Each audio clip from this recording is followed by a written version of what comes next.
Hey folks, I'm Chris.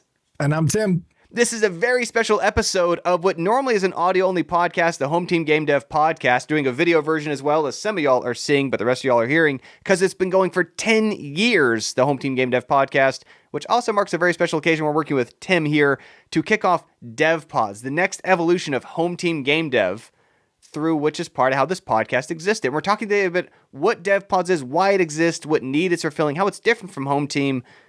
And I'm going to throw it over to Tim just a bit. I don't know if you want to talk a bit about yourself, your own thoughts about game development, help people situate. They probably know me if they're catching this episode. You might be new to them. Yeah. Well, first of all, let's say congratulations for 10 years. Doing something for a decade is not easy. So congratulations on that, especially something that affects so many lives and people. So, but yeah, as far as my journey goes, like, dude, I've been on a journey. Okay. So I did YouTube for a while in game development. I built a community there. I was building a lot of commercial games. I've made 30 some games, and one of them is commercial and another two are in the pipeline. One's in a publisher deal and one's I'm working on currently.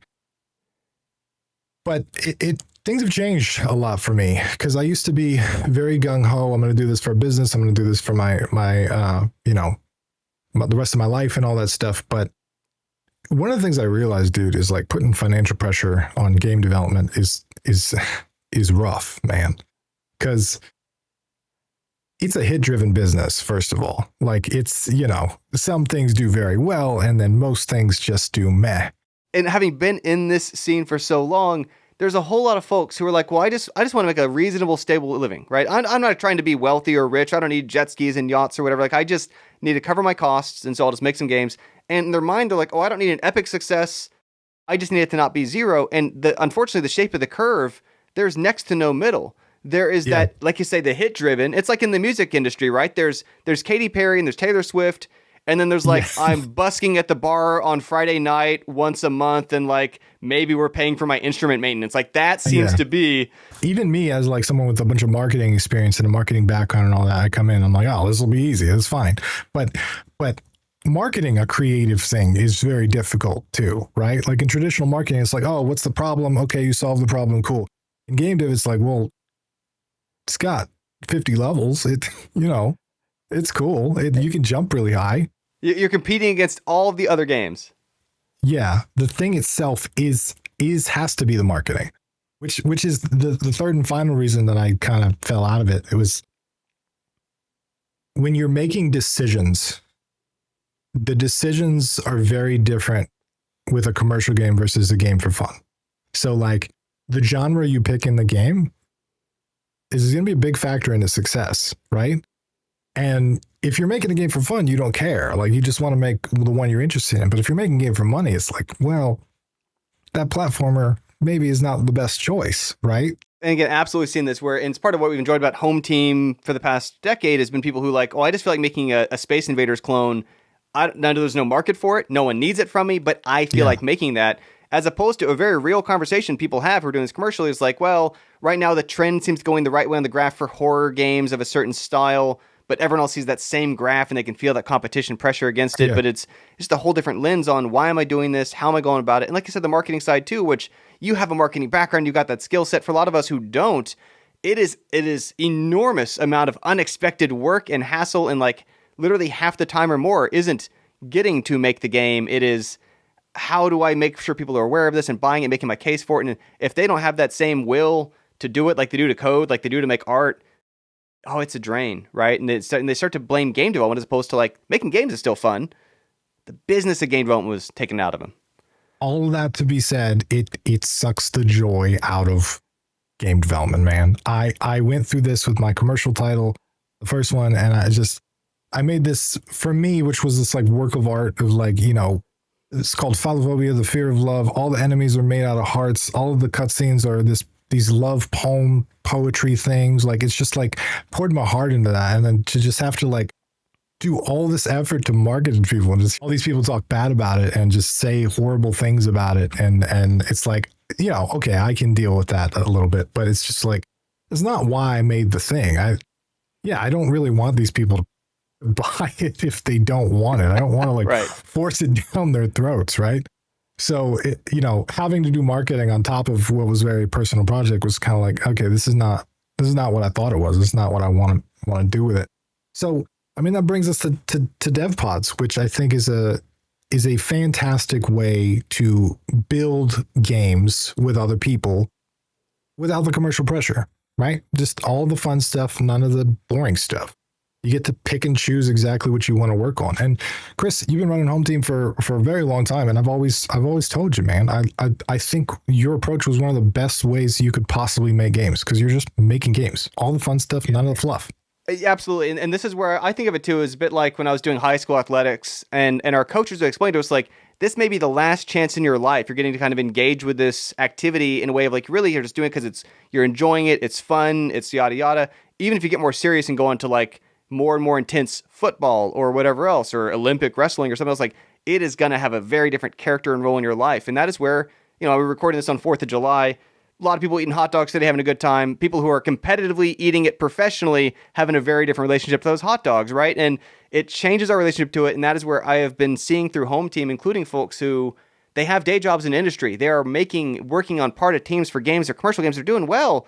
And they still come to this environment to make games because they just want to make the thing they feel like making, without having to be like, oh, but the graph isn't trending the right way. Do I want to throw all the marketing effort into it? And it can just be like, hey, let's just make a thing. And it brings about this kind of youthful joy of what we got into it for, what we like about it. We can make a game, finishing on with the next thing. And part of what I loved about your clarity here on the DevPod stuff is just the piece of Home Team that was most valuable to people. Bringing people together, giving them enough structure, not a ton of structure. Nobody's been told what to do.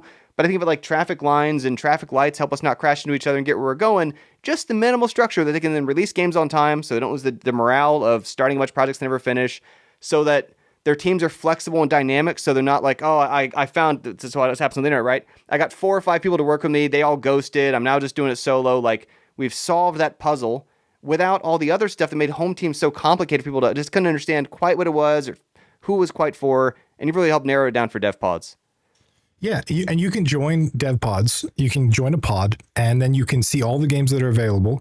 You can pick a game, and then you can grab a task and just start working on it. And that, dude, that's like one of the most magical things about game development, because like you just took, not only did you take away all the marketing pressure and all the craziness from that, right? But you also took out, what should I make?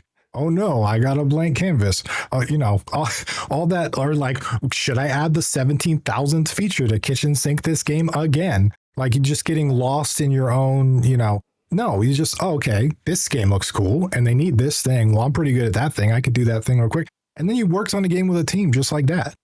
Like, that's awesome. That's the best, most fun part about the whole interaction. Yeah, and it's a part of the frame. I'm glad you mentioned the emphasis on just grabbing tasks people want, because it's not even like, oh, I'm applying like a job. You pop into a team that you want to be a part of.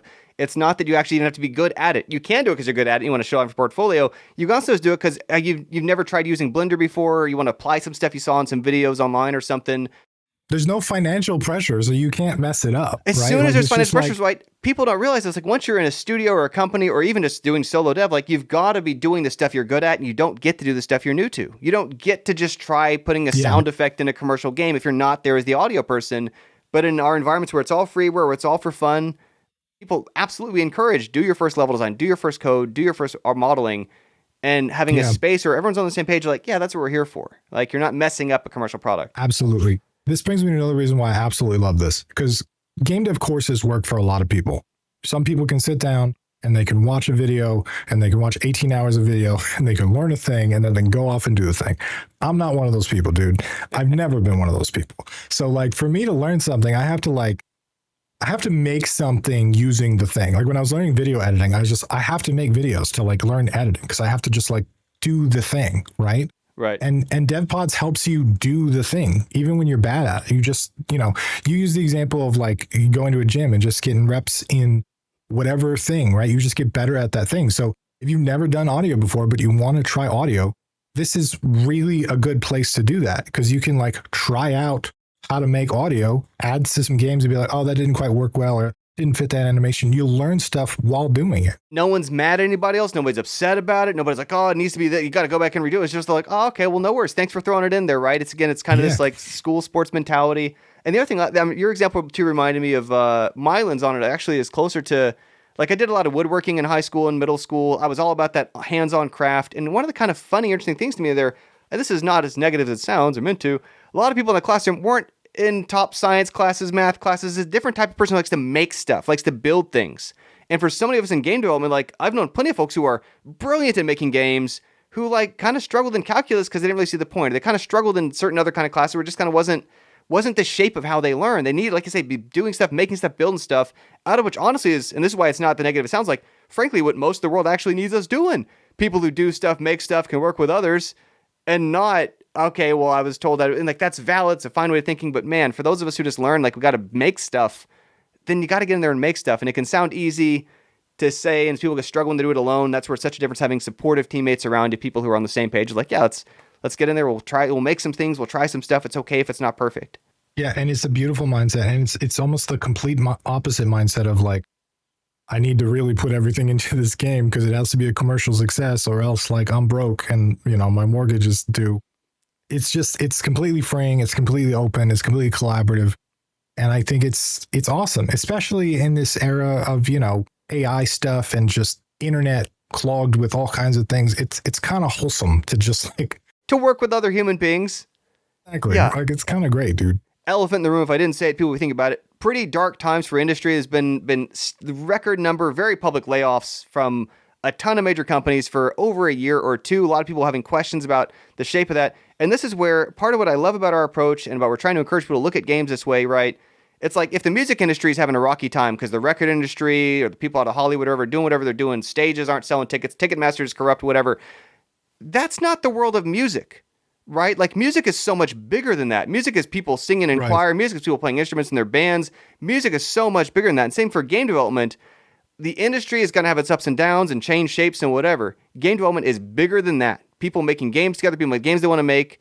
There may be intersection. There will be time and place that's relevant if they're trying to build a portfolio. But for a lot of folks, it's just valid to like, hey, I just want to make games because making games is amazing and awesome and fun.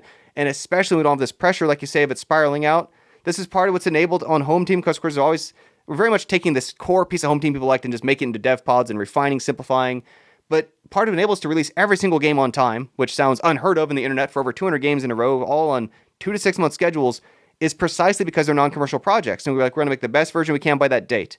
And we don't have this scope creep happening of like, well, maybe if I add 5 more levels, 10 more levels, maybe if I just like refine this model, then it will sell. And it just turns something that we was like, okay, I was ready to spend 3 months on this, but now it's been 3 years. And I've seen that just kill people's morale, take them out of the game. Dude. I especially now, like, because I've been out of YouTube for a couple of years now, and I've been paying attention to the different YouTubers and the evolution of that space and all that. And there's a lot of people now that have like analyzed the industry, analyzed Steam, and they're sharing like, oh, these are the genres that are working. These are the marketing methods that are working. These are the 10 things you have to do in order to have a successful game. But dude, cool. I'm glad people are sharing that. I'm glad, all that's happening. But what it's actually doing is like this new generation of developers are coming in. They're saying, oh, that's what I have to do. Well, obviously, I have to make a strategy game because those are the games that are working. And then I have to do these 7 things. And then so like they're taking all the joy away from themselves of just making a thing because now they're following this checklist that this guy on YouTube just says, oh, you got to do all this stuff to be successful. So they're doing all that stuff, but then they're just making all the same stuff. This also reminds me, again, I know you come from market world. You literally were selling a marketing company at the same time I was starting Home Team. So this shape of stuff. But part of what happens, right, there's these formulas that come up and we see them in the business world of like, here's why and how we're using sales pages a certain way or phrasing a certain way or whatever. And as soon as it's a formula and everyone knows it, yeah. Okay, well, even if it was true and it's based in facts with everyone simultaneously all trying to make the same genre, guess what? You're kind of still in a pretty tight spot. And like, I loved how you phrased it too, because it feels like people are like, you know what? They've got a love of baking. And now they're paying so much attention to business, they find themselves like, are they making Twinkies? Because that's what they can make a competitive edge. And like, that's just not what they got it in it for. They're all manufacturing Twinkies. Yeah. All of these bakers from across the world. We could sound negative about this. Obviously, it's all valid. It's all great. It's all game development. It's just one to recognize, too. It feels like we got to almost overcompensate a little bit in favor of like, yeah, but this other stuff is also great. And at the end of the day, I'm still playing commercial games. That's all valid and good stuff. I'm glad it's going on, but... I mean, there's plenty of things that have made indie games better, too, right? Like, oh, you got to have visual appeal and all that stuff. Cool. Right. And it tells people the importance of all this stuff. So I'm not ragging on those guys saying that stuff, but I just think, like, for me personally, the reason I got into this, like, clearly with Philophobia, that's not a like commercial intent game. Like, I just happened to release it commercially. It was a very deep, dark, like art piece. That's the kind of stuff I want to do, and I want to do, you know, wacky, interesting, fun stuff. And I just, the commercial pressure on top of that was just not compatible. And I'm sure there's other people that feel that way too. Like, they've tried it. It's been hard, you know. It took their heart and soul. And then, you know, they discovered, well, maybe just making games is the fun part, not all that other stuff, you know? Out of the games I've worked on, there are ones that are better known, more publicly successful, including in case like freeware game played by 7 million people. So not even just commercial, but just like more intense kind of stuff. Those were in many cases the least fun to make, if I'm being blunt. Like when I think back on my fond memories of making games, it is just me and some buddies just trashing and thrashing on some stuff. Like, and it's fun to build. And is the end result sellable or millions of views? No, but the pressures that come with it, it's a different shape of doing it. I want to celebrate getting people together making games they want to make. You know what's crazy too is a lot of people have this philosophy of like, well, I'm just going to spend the time doing the commercial thing and then I'm going to be successful. And then after I'm successful and a millionaire, then I'll do the stuff I want to make. And so they spend all this time like building this thing they don't really want to make just because they think they're going to make money. And then they don't even make money at the end of it. And it's just like so depressing because you just did all this stuff you didn't want to do. You launched it and then you didn't really get the results you wanted. And then, you know, now you're stuck 3 years later. You didn't get anything that you wanted and you still haven't done the stuff you wanted to do. And at the end of the day, I mean, this is also, it's been part of the puzzle we've seen for a lot of years for originally Home Team, probably will still for DevPods. And I suspect it's why a lot of people listening to this are like going to relate and understand completely. Realistically, a lot of people, step one wasn't, oh, I'm going to go join some online group or something. There was like, I'm going to do everything I can alone. And when and if that fails them and they fall short and they hit their ceiling, and some people it's a year of it, some people it's 2 months of it, some people it's 5 years of it, but they would come to us after like, all right, yeah, I'm exhausted, I'm depressed, I'm demoralized, picking myself back up, realizing maybe the thing I was trying to do was not going to be like, say, just make a game, it's going to pay for the next one, or me just do whatever I want. Realistically, it's several games in, even for like top business people, or it's like I've heard figures as good as established developers, 6 out of 7 of their games that they self-publish may not see a return. They have to be able to survive that like a cockroach for the one that even as veteran developers can get those kind of results. And so it's just it's a rocky, tough space. We want to be able to celebrate a safe approach to people to just make games. Not, again, no pressure on each other, no pressure on themselves as much as they want to. And by the way, even though we've been speaking about it in future tense, I do want to make sure people realize like by the time this video goes out, part of why we're talking future tense, because today it's not up yet, but by the time you're seeing this video, you literally can go join us now, right? Like it's ready to join. DevPods is live, ready for you to come in. Yeah, well, this isn't an announcement of like, oh, coming up soon. This is like right now, go to devpods.gg. Everything's there. You can sign up and you could be in a DevPod tomorrow working on stuff. And this is something too, where like one of the shapes of differences of DevPods opposed to Home Team. Home Team was partly, we had an application process there because at some point we were hitting a scale growth problem, the challenge. People got to meet with me directly to lead projects, and that had to slow down applications. That's not the shape of DevPods. We completely rewired it so it's no longer the case. You can now pitch and lead a project without having a call with me. Maybe my energy is not your vibe. That's okay. We've got it fully documented in a video, what goes into the weekly scheduling process. The pretty minimal. It's not a bunch of work, but it helps keep things on the rails so you release on time. How you put together your pitch. You just copy our slide template and make it real easy for you. But we've streamlined out. So if you want to pitch and lead a project, let's say you've got a game jam you didn't finish. Maybe you did and it felt like it had legs. You want to build it with some other people, or a solo project that kind of started to lose steam, right? This is not like some sort of contest or competition. Everyone starts at midnight from nothing. You can bring whatever you want from your past and build on its foundation. If you want to get others involved on it, help collaborate some sound, some art, take this thing further, add another feature, add more levels, build on it. That's part of it. We've had games in the past do for Home Team, and now DevPods is centrally focused on how to make this work for more people so we can keep bringing in teammates for y'all out of Tim and I's network, out of our strategies for how to help explain to people the benefits of making games this way together. Yeah, and I'm super excited to see what people make because this method is so interesting. It's open, it's collaborative, it's like it takes everybody together. Everybody's sort of vision for the game sort of gets combined and coalesced in a really cool way. And I think it's really interesting. That's an excellent point too, of on commercial games often, and I've seen this even for like top tier indie studios, again, not to call it any names here, where people on the team didn't even feel like they could be that creative because really there was an arterial vision. They were basically told exactly, you have to do exactly what this person says. It is the opposite here, right? If you show up on team and you're like, I really want to make dance music, they'll be like, our helicopter game could find a use for some dance music. Like, it's formed around who shows up, who brings what energy, who has which skills and interests. And someone's my first Blender models. What can I model? Here's some things if you want to try that interest you, but they're not your bosses. They're not your managers. They're your teammates who are helping coordinate just to make sure things stay on track so you get games that release on time with you in the credits for exactly what you contributed. Look, solo games are great. I've made a lot of solo games by myself. But some of my favorite games that I've ever made are the games that I've made on stream when I have all these different opinions and people some of it comes out disjointed, sure, but like some of it is like so fascinating. People were saying like beard physics and like all kinds of stuff. So I ended up with like this Viking game where you're running from this giant blob and these goats, they poop out little cupcakes, and it was just so completely random. But like that game inspired a series of art and all kinds of stuff. I ended up making Murder Bunnies, which was a board game I did on Kickstarter, and like all kinds of stuff, because it was just like it had personality, it had quirks, it had all these things that different people loved in it, and it was just so much more personality than any other game I ever made. This is part of what's so special about working with other people. And I know that we're in a time where people are turning to technology, like, can it generate the image or the text or the code for me? Or can I replace my teammates with exactly what I want from the computer? And notwithstanding whatever challenges, complications are around that, the best thing about teammates is the things that they have their own unique backgrounds, interests, goals, aspirations, aesthetic strengths, etc.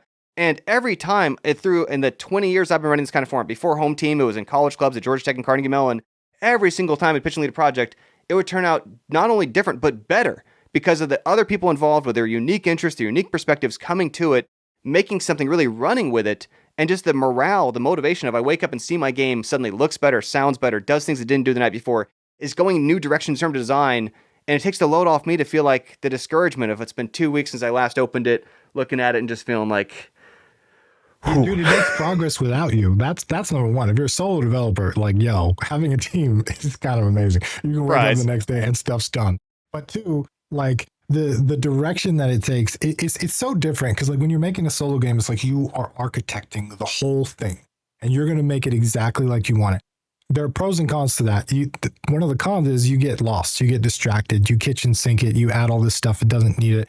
You waited too long to get feedback. Now it's weird. Nobody knows how to play it, But part of the team thing is like you're constantly getting feedback. People are constantly looking at it, constantly messing with it, constantly updating it. And you're like, okay, so it's coalescing into this thing that's the collective vision of all the people working on it, which is kind of magical. Like on one side, you have to sort of let go of like that final tight vision that you have. But on the other side, you get this magical wildflower that is different than what you expected, right? I think one of my favorite examples of this, we had a game, and this is of course back in the Home Team days, where it was like about a balloon in an isometric world going over, like, there were zombies all over the ground, and we had a guy in Spain, and granted, there's games of different varieties and vibes. Like, some games a little more narrative or a little more serious in tone. People can tell, they respect that. They're not trying to go in there and mess up somebody's thing. But in my case, I do arcadey stuff. People know I like arcadey stuff. I got literally on my desk Bubble Bobble, this game about dinosaurs blowing bubbles, catching monsters. Like, I love the absurd stuff. So we had this guy in Spain. He added a tornado to our hot air balloon game. He made the sprite. He made the sounds for it. He implemented it. He threw it in the levels. Like, he didn't even ask. He was like, you got a tornado now. Oh my gosh. It was like my favorite feature about the game. And one of my favorite stories is just like, that's so much better and more exciting now. I've got this kind of random monster that is just different from floating over some zombies. And it just added so much of that sparkle that it didn't come from me. And I'm thankful, and it's better off that it did when we kind of opened up. It really takes an opening up of, like you say, getting out of, I've got my unique vision, I see how it should happen, versus like, hey, let's figure out what other people want to bring to this, and how much fun that is to kind of jam together, improv a little bit. A tornado in a balloon game is like a beautiful metaphor for what happens, right? Because it's like you're sitting here making this little, balloon game, and they float and all this, and someone's just like, no, I need a tornado, obviously. And people will hear it in our process, right? So even though, and I know it scares some people, like, we got planning sounds like a lot of work. It's a really, really flexible, lightweight plan by design. It's the same thing that's based on my top-selling Udemy course on like just how to put together a minimal plan you can adapt. We've used it in all the clubs before this too. And part of what's great about it is it's not about, we had an idea up front, we have to deliver exactly that by the release. It's what's the best thing we can make by release by whatever's happening. And about halfway through, with 2/3 through, you're kind of recalculating from like, okay, well, maybe it's going to take a different shape. And we had another game from back 2005, from how long I've been doing this. Guy had started a game that was supposed to be like this really complex battleship thing. You'd replace turrets and pick your planes or whatever. It's just some of those assets weren't coming together. The UI wasn't coming together. So we made this like really, really dumbed down, like, you're just floating around shooting cannonballs and fighting airplanes. It was amazing. It was our top success. 50,000 people out of Brazil and Portugal played it. I don't know why. I guess apparently a Portuguese website covered our game. But like, it was just this thing that took a whole different shape because we looked at, well, we're still going to release the best version we can by that date. And that, again, I think is just so essential for morale, for people to see. I put my heart into something. It came out. And now I don't feel discouraged that next time I'm going to put my energy into something, oh, is it just going to float off into the aether? This is also where we've had, even though obviously we're focusing on people kind of do it for hobby, for fun, for enrichment. I've seen literally people who have professional audio experience, whatever. They worked in games for years. Nothing they can show because it's all NDA'd on projects that didn't ship. And they will join our groups to be able to show in their portfolio. They'll come and go like, look, I can do audio, I can integrate it in games. Give me the jobby job. And it's just nothing's protected, nothing's NDA'd. People share as they go. Here's what we're working on. It's beautiful. Yeah. And if you've never finished a game, like this is one of the coolest things you can do because you get to experience that over and over again, right? Like the launching, the finishing, sharing it with your friends, all that cool stuff. Some people that release a game, take a few months off, mental headspace float around. We've also seen folks release a game, pitch a team project the week after because they're not wearing themselves out, because they're not having to go on a marketing cycle, because they don't feel like they're chained to like, I've got to keep figuring out now how to get to the front of people. Like, I'm having fun making a thing. I made a thing. I was excited to start the next thing. Let's just keep rolling with it. And they're not stressing themselves out. They're not crunching. They're not being pushed or told by others. They're not being, it's just having fun with it. And when you're doing that, it fills up our battery instead of draining our battery. And what a difference it makes, honestly, in like our whole demeanor and our mood and our day-to-day life. And I'm happy to be able to help more people do this stuff. I'm thrilled about it. Yeah, dude. And it's very impressive the last decade of all the stuff, 200 plus games and all the things you guys have made together. It's been awesome. And I'm really excited for DevPods because it's like the next chapter of this, and it's going to be more accessible, easier, better, faster than it's ever been before. So absolutely. So if you're watching this direct, telling you can do this with us, right? Literally today, devpods.gg, go click the link in the description, check out everything there. You're going to find what you're looking for. I think about a 30-day money-back guarantee. So if they figure out that it's not a fit for them, like they checked it out, they tried it out. No risk. Month one, especially, like less than the cost of a game, to be plugged into a community of other people who have compatible, supportive, friendly mindsets, easy onboarding process structure. You're going to get plugged right in. No matter whether you're pretty new to this stuff, pretty experienced at it, you're going to find we have peers like you ready to plug in. And super exciting. And it's waiting for you right now. You can literally make games tomorrow. You can start on this if you join. Already projects happening, right? Because we took some of the home team folks who are already doing stuff, kind of adapted this process, been iterating, refining already. And this is also where, especially if you'll catch this video soon, right? We've got a coupon code. Podcast 10 year. Podcast 10 year. It'll be down in the description. People catching this, of course, are celebrating again the 10 years of doing the Home Team Game Dev podcast. But that's going to get you an extra discount. Give you another chance to make sure you're trying it out, make sure you're happy with it, getting the value you want from it. But it's because we want you taking part of it. We want to go from being just talking to other game developers, interviewing other game developers, to seeing the kind of games you're building and building those games with you. Yeah. So if you go to devpods.gg, enter the coupon code podcast10year, you can get 50% off the first 2 months. So you can try it out. And again, there's a 30-day money-back guarantee. So even if you use that coupon code, you're not down with it for the first couple of weeks, get your money back. It's all good. We're here to have fun and make games, and anybody that wants to join us, we'd love to have you. We're confident you're going to love it. Thanks so much for tuning in, for following along. Thank you, Tim, for being here, for chatting about it. I'm thrilled to be doing this together. Always wanted to work on something together, and this is it. Yeah, dude. I'm excited. Bye, everybody. Bye, y'all.